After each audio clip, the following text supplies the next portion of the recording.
This is Scott and Michelle of Me and My Shadows. This is the slideshow of the beginning of our journey.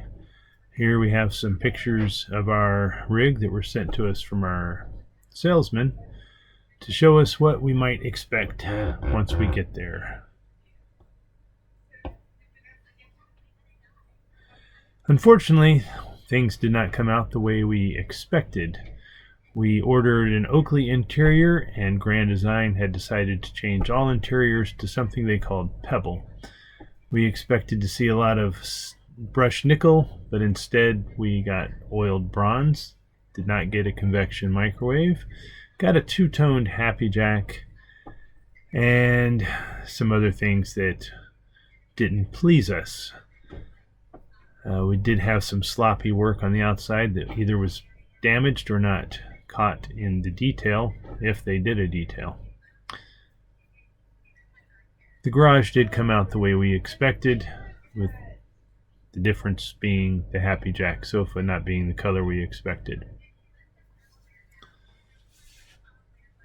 Some of our surprises were the shades that were wrinkled, and some had to be replaced, like this one.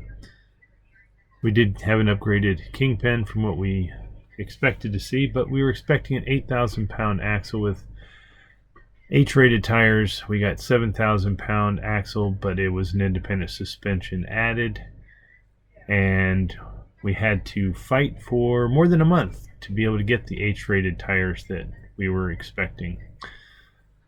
Our private inspection that we had revealed several deficiencies, a lot of that to do with the decor on the roof, dents in the frame.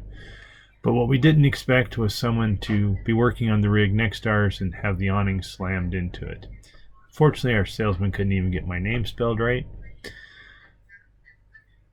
But the other things that we saw weren't so bad. But some were sloppy.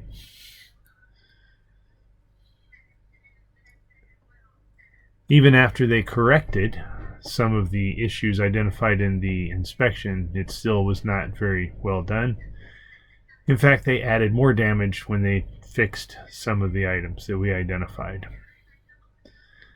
After we signed the paperwork on Monday evening, there was almost no repairs done for us the rest of the time we were there. We realized this on Tuesday and decided we were going to head out as soon as we could, but first we wanted some training on how to drive this giant rig of ours. We had to fight to get that. They did not want to give it to us, but ultimately we did get someone to help us who was extremely helpful, probably one of the most helpful people we dealt with at Lazy Days. We did take a lot of pictures to make sure we knew how to hook up and disconnect, and then it was time for us to pull out, do our test drive, which we spent about an hour and a half with the guy doing that, which was great. He did point out that our turning radius was limited, but we got a reservation at the Lazy Days resort next door. They actually gave us a back end to make it more challenging. And then we were ready to hit the road on a new adventure.